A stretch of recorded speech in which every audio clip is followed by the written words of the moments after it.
Aloha, everyone. Thank you for sharing some space with us today. I'm Brian Telesayan, Executive Director at Mental Health America of Hawaii. Today, we host my friend, Melissa Doman, as we talk about navigating health stress, holiday stress, rather, in times of social division. Throughout the discussion, feel free to use the Q&A feature or type questions in the chat, and we'll get to those the best we can. Um, I'm excited to introduce you to Melissa, who is an organizational psychologist, former clinical mental health therapist, author of Yes, You Can Talk About Mental Health at Work. Here's why and how to do it really well. And Cornered Office coming soon, why we need to talk about leadership, mental health, and founder of the Workplace Mental Health Method. Melissa equips companies to talk about mental health, communication, and team dynamics at work with clients around the globe, including Google, Estee Lauder, the MLS team, Orlando City Soccer Club, Microsoft, and Salesforce. She's been featured as a subject matter expert on CNN, Vogue, NPR, Fast Company, the BBC, CNBC, and LinkedIn's top 10 voices on mental health. You may have noticed that we're recording this for later viewing. We're in a webinar format, so you don't have to worry about your name showing up or anything like that. Mel, thank you for being here. It's always a pleasure to see you.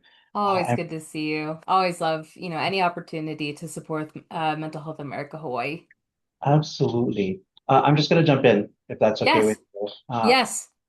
We know that the holidays can be an amazing time for a lot of us, but also we know that it's also a time of year that can be hard, a time of Hmm. struggle for many of our friends and family members. I Hmm. think this is particularly true since the last 5 years, since around the pandemic time, and there's so many weird things has happened since then.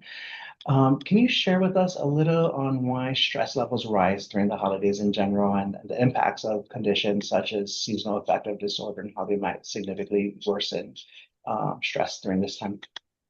So I think there's something around the end of the year and holidays that is just naturally, I say this in the most neutral scientific way Mhm. possible. It's very naturally overstimulating. And for some people, that can be positive. For some people, that can be negative. For some people, that can be a mixture of both. Because Sure. the end of the year, for some people, can represent a lot of positivity and change and new beginnings. For other people, it can represent maybe how things haven't gone the way they would like. Maybe it represents things they didn't accomplish or stressors that they've had, or, for a lot of people, things that are going on with relationships, family. For some people, family is a four-letter word, if you know what I'm saying. For sure. So it can be really kind of overstimulating and in many cases very triggering for a Mhm. lot of people.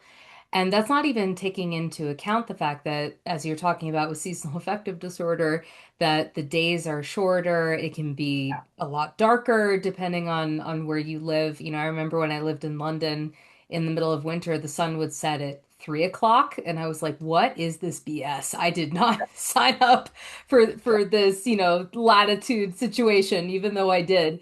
Um, but it's a really charged thing because it's the end of one chapter and the beginning of another that we may not really know what's coming.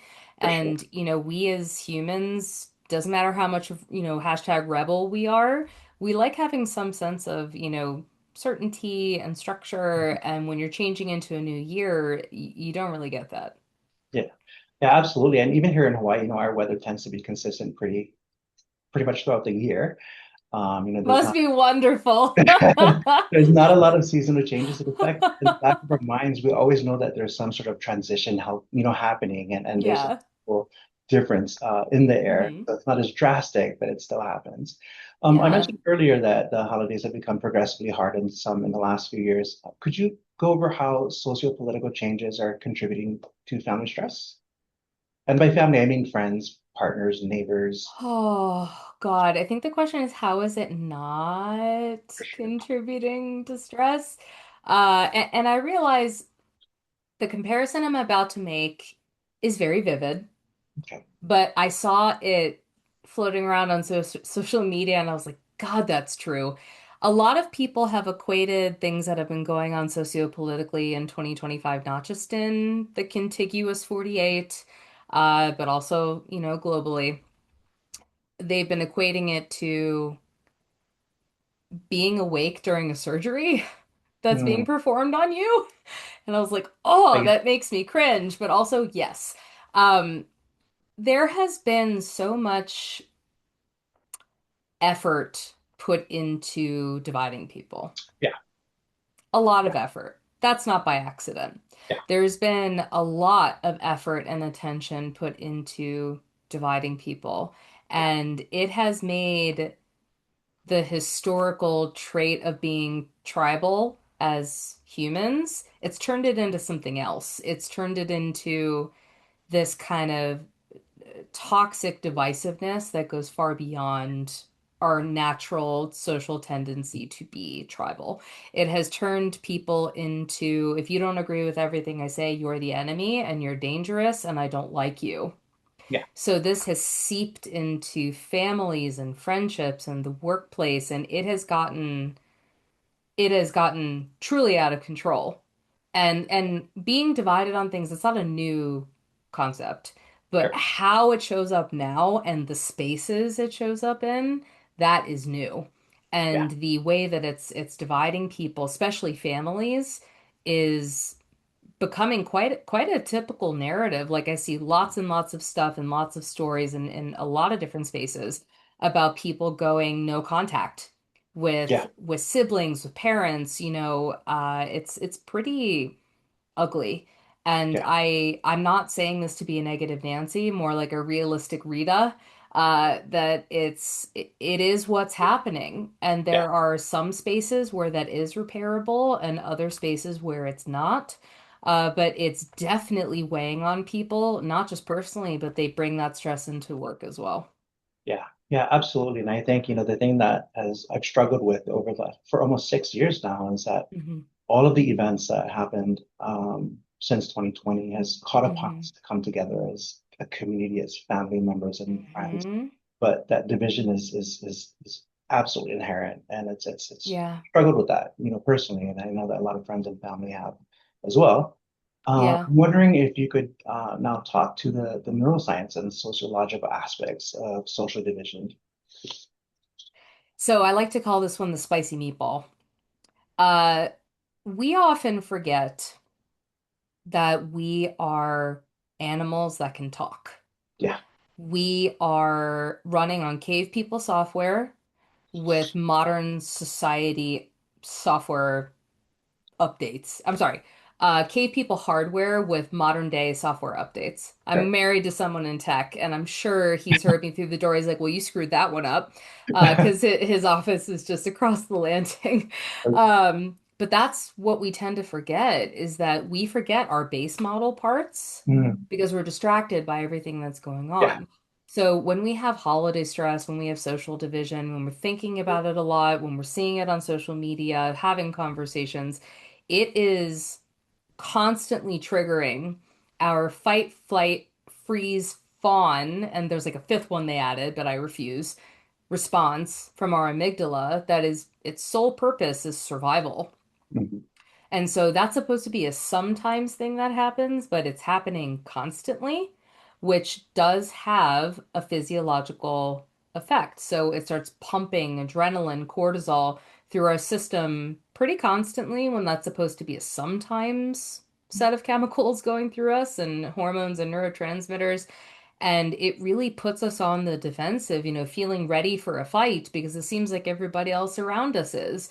I mean, for yeah, God's sakes, there are literally Instagram pages dedicated to people getting into arguments with each other because it's like that terrible rubbernecking with a car accident, this yeah, morbid curiosity that people can't seem to look away because it's a terrible form of entertainment. So if we think about the stress that that puts on us, I mean, let me tell you about something concrete my husband and I did to lessen that data input because make no mistake, all these data inputs are having an emotional, cognitive, and social and professional and physical effect. We don't watch the news in the mornings anymore. We used to watch the mm, news over coffee because we both need to be kept aware of certain things for our professions and just want to have a general pulse of what's going on. Done. We don't do that anymore. Now we have uh, a bonfire on a beach on the TV for morning coffee because it was just completely setting us up the wrong way for the day.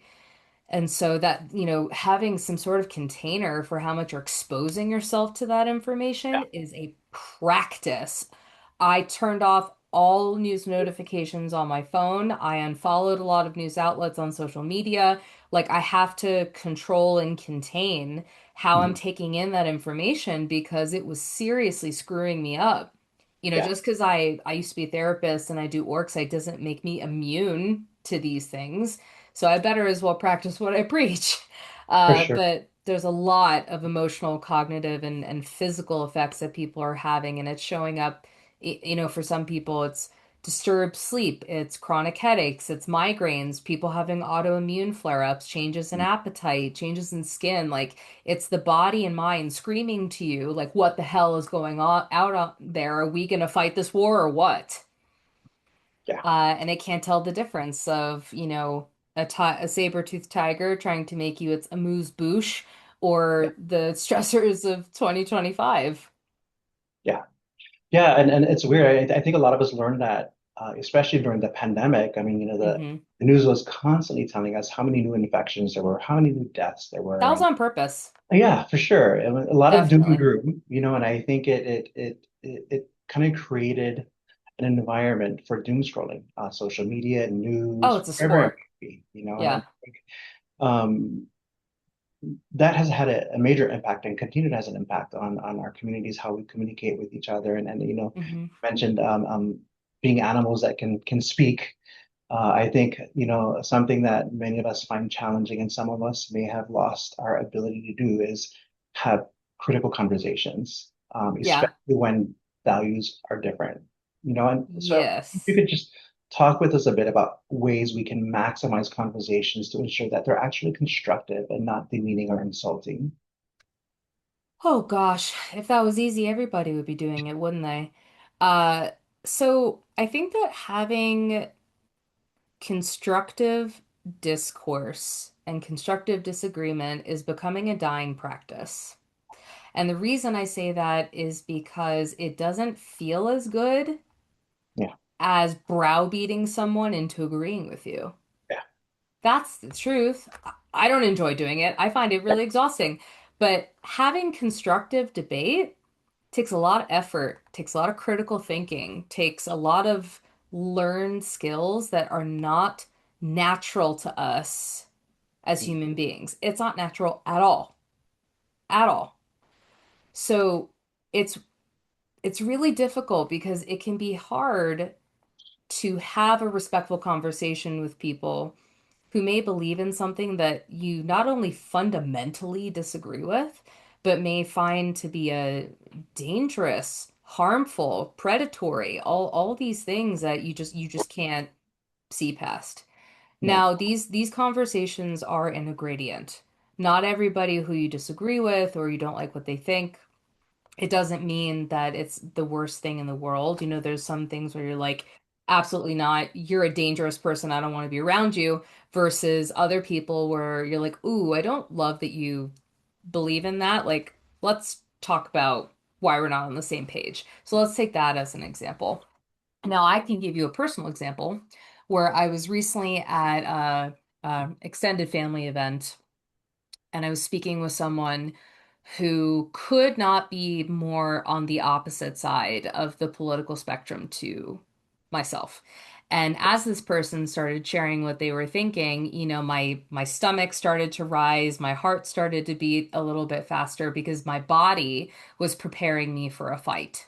sure, But what I was really appreciative of about this conversation with this person is that they were not gearing up for a fight. They were actually being quite calm.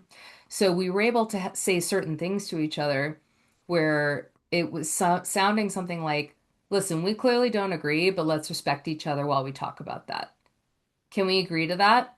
And you'd be surprised how many people might actually say yes. yeah, Because you'll notice my body was preparing for a fight, assuming there was going to be a fight. That person didn't want to fight.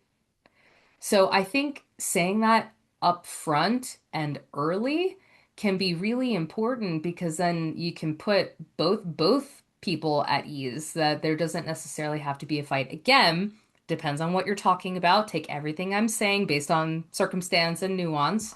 But I think one of the best things to say is we both have our sets of beliefs, but as we talk about this, let's agree to respect each other. Otherwise, we can't have this conversation.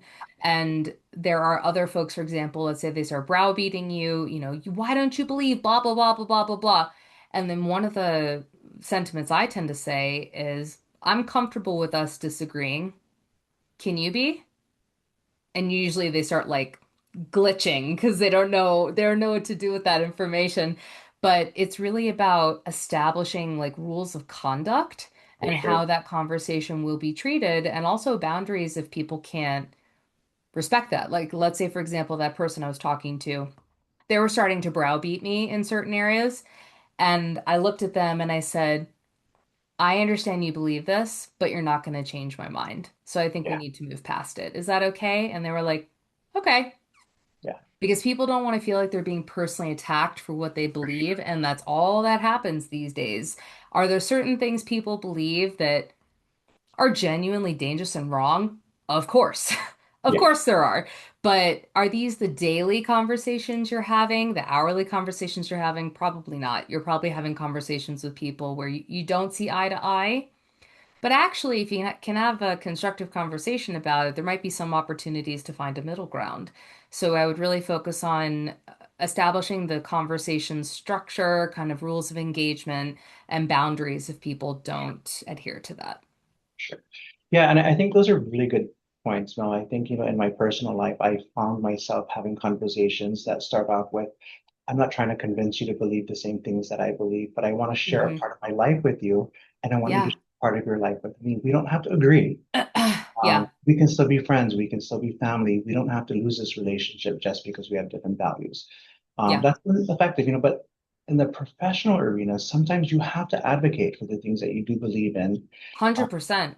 and it might be in disagreement with a funder or the community member or a board member or something like that. So that's been a challenge. And I would also say there are certain cases, and again, to everybody on this call, please take what I'm saying with nuance and situational specificity. Okay? There are certain cases where a respectful conversation cannot be had. We cannot agree to disagree. There are certain people who are saying things, doing things that are hurting people, that are contributing to the downfall of society as we know it, not to get too scary. And there are times when you have to walk away from certain conversations, where you have to disengage, where you say, I can't maintain this relationship. We are too far apart for ABCD reasons. Yeah. And that's also happening. So I find that, and Brian, I'm sure you've seen this too, where Mhm. people are expecting one behavior more than the other. And I Yeah. just don't agree. It depends on the circumstance. In certain circumstances, it is okay to coexist with certain topics, certain differences of opinion. In other cases, it's time to walk away and end certain professional relationships or other kinds of relationships because it's too misaligned, it's too untenable, and by staying connected, it's actually causing harm. Yeah. So I think it really depends on the circumstance. Sometimes it's working it out, and sometimes it's stepping away. Absolutely. Yeah. Absolutely. We're moving a little bit fast, which is okay. It's great. This is a really good conversation. I'm really enjoying it. I Uh, really hope the folks on the call will take time to talk with us because I would love to yeah, make myself available for any questions. yeah, for sure. I know there's a comment in the chat about believing a person has a choice in what they choose to believe. And that's a Mm, really good point. I agree with that 100%. I think it's important that we remember that, we have to have our boundaries. And if there's something that's negatively impacting us, the way that Melissa just discussed, go ahead, Melissa. Go ahead. yeah. I don't mean to interject. You No, you know no, me with sure. my ADHD. If I Yeah, don't say it, absolutely. I forget it. And this is the real ADHD kind, not the TikTok kind. I always make sure to tell people that. So speaking of this gentleman right here, Mr. Albert Einstein, he said something once that I found very interesting. And I think that it contributes to what we're talking about today, where absolutely people have the right Mhm. to believe what they believe. They have agency over their own person.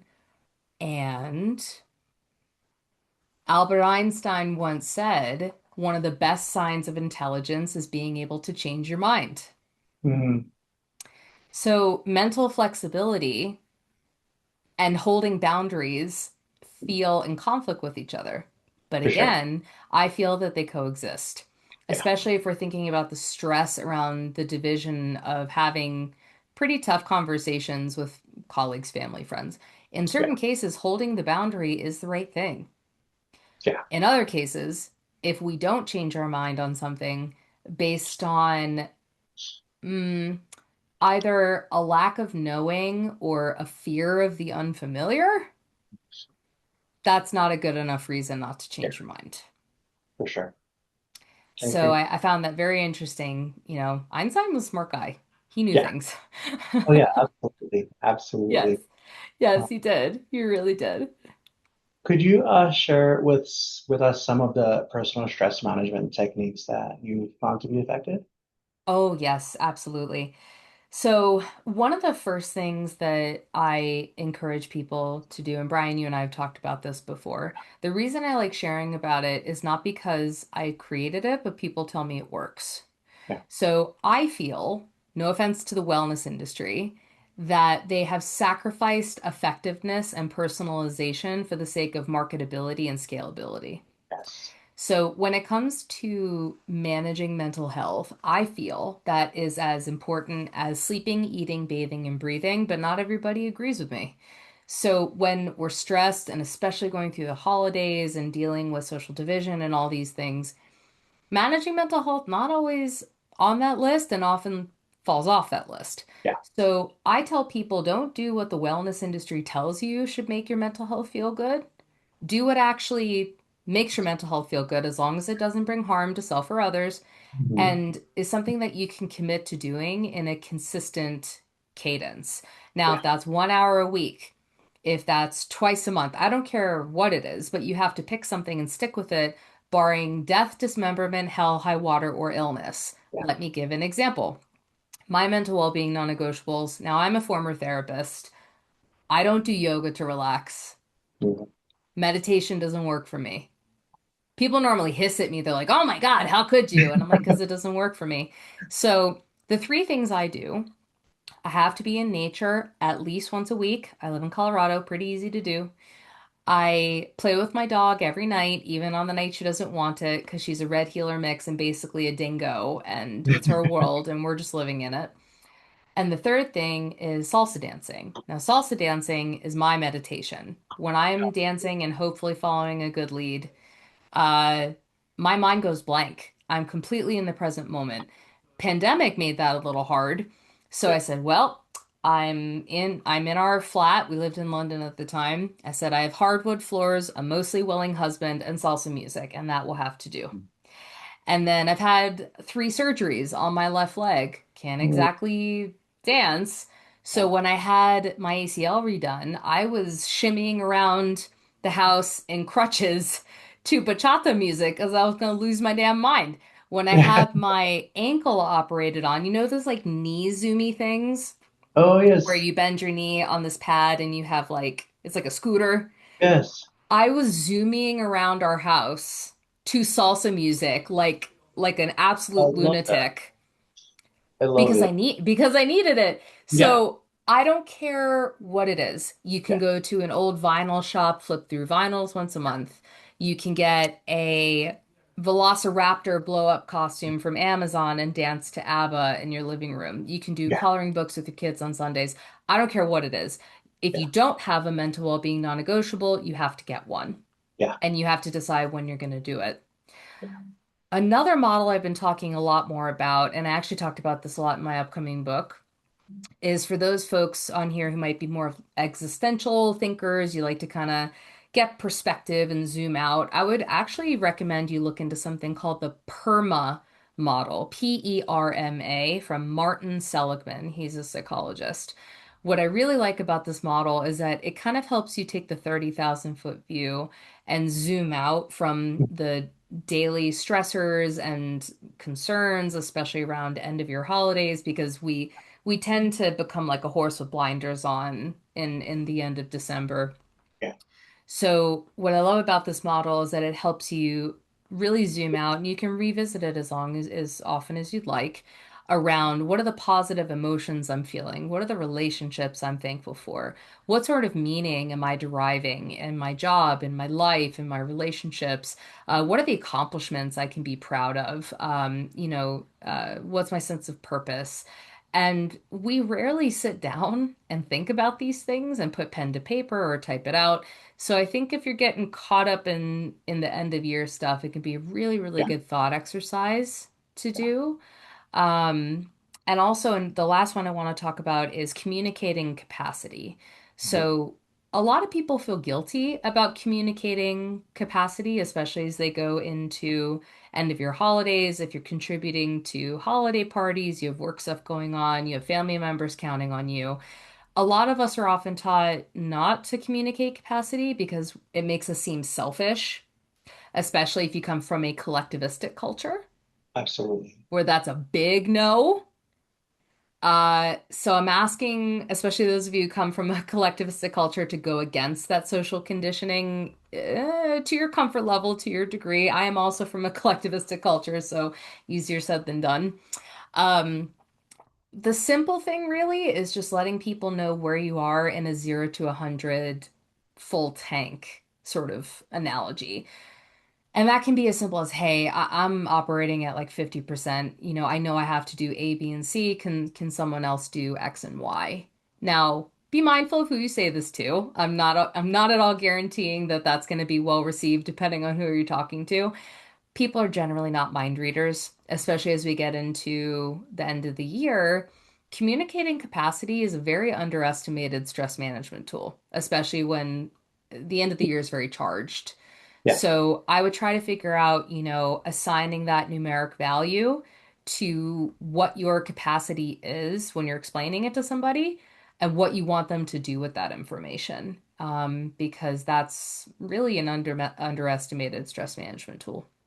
Yeah, absolutely. And I think in particular this time of year, I think we talk a lot at Mental Health the Remarkable Way about the Holiday Bill of Rights. You have the right to say Yeah. no. You have the right to not overspend. Buy gifts consistent with what you can afford. Don't Yeah. buy gifts at all. You have that right. And I think protecting ourselves and not overextending ourselves is really critical. And a lot of times I think for many of us, we tend to put that off for the new year. Say, oh, we'll take care of ourselves next year. Mm-hmm. Mid-January comes around Already and too late. way too late, way too late. Way too late. Yeah. So yeah, So those are yeah, my operations manager made me do it too. A couple weeks ago, I was like, "Oh my God, we have to do blah blah blah blah blah blah blah." She goes, "No, you're doing three things, not more. Pick what they are." And I was like, "But," she goes, "No, you have too much going on. The rest can wait till January." I was like, "Okay, why are you making me follow my own advice?" So yeah, they need a buddy system. for sure, for sure. Yeah. So far, there's nothing in the Q&A. I'm wondering if you have any parting advice for us, and if you could share a little bit about your two books, the Yes. one that's Yes. So I have two pieces of parting advice. Number one, please decide what is one thing that you learned today that you needed to hear. It was something new, and most importantly, what you're going to do with it. Now, I know I'm putting y'all on the spot a little bit, but I would love to see some key takeaways in the chat about something that you learned today from this conversation and what you're going to do with that information. So even if you don't have a question, I would really love to see, what are you going to do with what you've learned? So while I'm yammering about my books, if any of you are willing to put that in the chat, or you're also welcome to send it to me directly if you don't want to be recognized in the chat and I won't read your name, I'll just explain, what the takeaway is. And the same thing goes with questions. If you want to send it to me directly or Brian directly, if that's your comfort level, that's totally fine. Books. And Amanda, if you could pop these into the links into the chat, that would be super helpful. So my upcoming book, and these are available across all major retailers. Oh, I already had it ready. did. Um, So my next book coming out in what month is it? February. February 24th is about leadership mental health. So it's called Cornered Office, Why We Need to Talk About Leadership Mental Health, currently available for pre-order across all major retailers.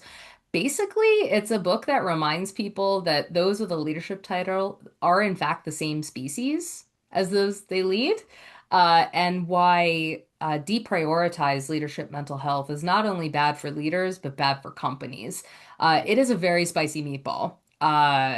Very. So, I think it's something that I'm shocked that hasn't been written yet.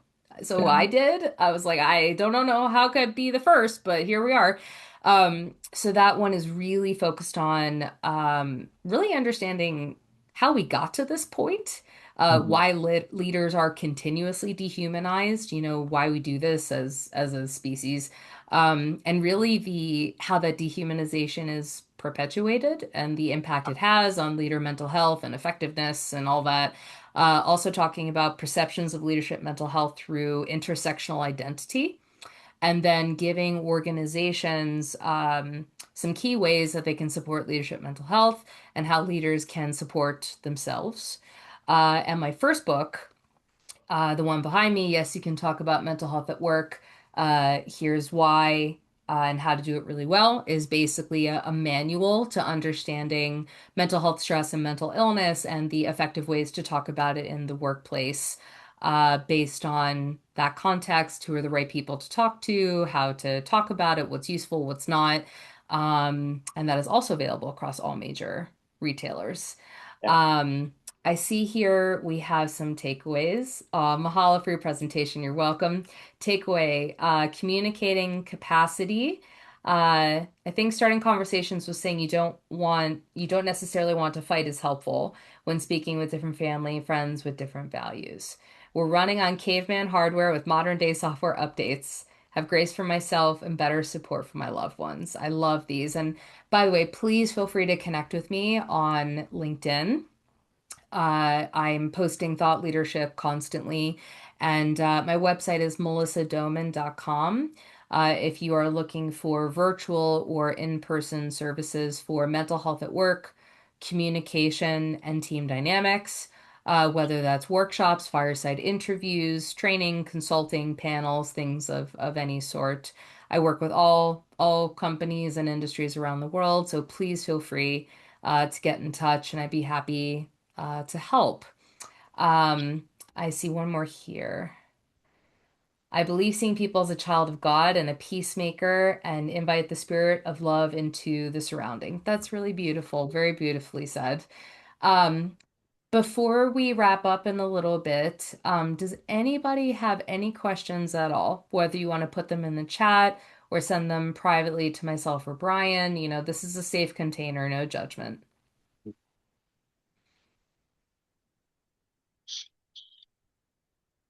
And in the meantime, while we wait for those, reminder that this has been recorded. It'll go up on our YouTube channel in the next couple of days, and it'll be available indefinitely. And we'll promote this conversation throughout the rest of the holiday season as well. Hmm. If you have questions, I put Melissa's LinkedIn link in the chat. Also, if you have any questions or comments, or if you want to reach out later, I can help you get in touch with her. You can reach out to us at info@mentalhealthhawaii.org, or you can DM us on our Instagram or in our Facebook. Amanda, I don't think there's anything in the Q&A or any other outstanding. I'm not saying anything, but I did have a little question if Go ahead. if I Yeah, could ask one. yes, So please. you're talking about Yeah. kind of setting boundaries surrounding like news intake or maybe what we see on social media and how that can affect our mental well-being. Do you have any kind of tips on how you can maybe find that balance between Yes, engaging with social media, getting bits of yes, information and news and not being overwhelmed? absolutely. So I look at it in three categories. News, social media, and conversations. Now, I think that this is very individually dependent in terms of how much you want to expose yourself, what you want to stay tuned in to. There's some people who are addicted to social media and the news, and they have serious FOMO, fear of missing out. So I don't think that's very healthy. But I think that when it comes to social media, especially now, you're talking to somebody who does not have a TikTok account and will not open a TikTok account. So I just do LinkedIn and Instagram and like Facebook to keep up with family. For Instagram especially, you have a lot of influence over what your feed looks like. If you don't want Yeah. to see a lot of bad stuff from the news, stop following news outlets. Yeah. If you don't want to see certain really upsetting pages, unfollow those pages. Like you can curate your algorithm based on what you want to see and not see, which in itself has some problems, but that's the story for another day. If you want to see less stressful stuff in that algorithm, you have the ability to influence that. Make sure that you're giving the algorithm the feedback, unfollowing, following, those sorts of things, because it will make a difference. Yeah. Um, with the news, my husband and I have an agreement that we do the daily download at the end of the day after the workday is finished. Is there anything major that happened in the world that we have seen that we need to tell each other about after the workday is finished? And for us, we just talk about it maybe when we're preparing dinner or something like that, and that's what works for us. So I would just find a time box and when you want to do that, and really try to stick to it because it's a very slippery slope. The Yeah. last thing is the conversations you have, and this can especially come up with family and some friends, especially the family and friends who thrive on negativity or thrive on complaining. You know the types of people I'm talking about, um, where like talking crap is their love language. Uh, you know the sorts of people. It can be uncomfortable. And again, especially if you come from a collectivistic community, or even if you're not from a collectivistic community and you come from a very like enmeshed sort of family where everybody's up each other's, you know what, this can be challenging to implement. I'm not going to say it's easy. But with certain people, it becomes more consistent about saying, hey, can we stop talking about X? You know, it's on the news all the time. Like, I really need a break. Is that cool? Like, however you want to say it. Not gonna guarantee how they're gonna respond, but it is up to you to try to ask them to change the subject, especially if it's something they talk about constantly. People will not know that you don't want to talk about something unless you tell them, and it's all in how you say it. So those would be three things I'd recommend. That's great. Thank you so much. Yeah. There is one more question in the chat now. For Yeah. those of us in collective communities, what is a good way to communicate capacity coming from a big family with tons of engagements? Oh, girl, I know that struggle. So I think it's all about the packaging of the request. Because let's say, for example, if you're like, I'm too stressed, I can't do block, can so and so do it? Usually the message that comes off with that is that we're shirking our responsibilities and we're not being considerate of the other person. So I think it's all in how you package it. So if it was me, it would be something like, "Hey, you know, I really want to do this, and I'm not trying to make my schedule more important than so and so's, but I'm really feeling spread thin. Like, do you think they'd be okay with doing it? I'd really appreciate it." So you're saying I'm not saying my capacity is more important than theirs. I'm also telling you I have too much on my plate and I'm really stressed out. You know, do you think it would be okay asking consent to ask that person? So that it's a little more padding with the words, but it shows your intention up front. And I think that asking consent thing can also be very helpful, so it doesn't come off as like directive. Yeah, yeah. I Yeah. like that. The consent is important. I think for a lot of us, we also need permission. Yeah. I think we crave for permission, and not And necessarily validation. Yeah. validation exactly. So I think that's a really good point. Yeah. No, I think that's the last of the questions. Yeah. Thank you Do so you much. have any key takeaways, Brian? My key takeaway is capacity. Yeah. I always promote, making sure you're paying attention to what your actual capacity is, but applying theory into practice has not always been the best thing, or my Hmm. greatest skill. But being heightened aware of communicating that capacity is my key takeaway. Yeah. this conversation. And then unfortunately, I've had a lot of conversations with you around these types of topics. So Yeah. appreciate it. It's always Yeah. very insightful. I love. Oh, I'm always happy to help. Yeah. Always happy to help. And again, for the folks on here, please feel free to connect with me on, LinkedIn, through my website. If there's anything I can do for your organizations, please don't hesitate. I help from teeny tiny nonprofits to huge corporates and everything in between. Awesome. Thank you everyone for joining us. We will be sending out a link to the recording when it's ready, as well as a short survey. Please take some time to complete the survey if you can.